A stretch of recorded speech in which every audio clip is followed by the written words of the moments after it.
ini sudah biasa, jadi ini 500 geberan, ini sudah kebal karena ini sudah mulai jinak. Nah, bikinnya begini kan sampai biasanya kalau sudah 1000 geberan itu udah jinak biasanya. Nah, nanti karena ini sudah biasa di angka 200 dia sudah mulai jinak. Tapi jinak ini sementara, nanti kalau ini dilakukan terus menerus dia akan sangat jinak. Oke, ini saya coba dulu.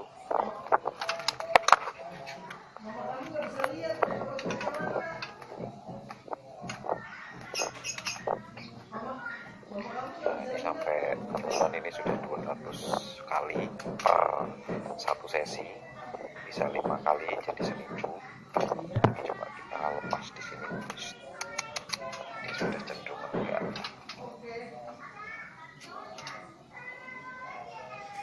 Dibiarkan dia agak tertutup dulu ini paruhnya.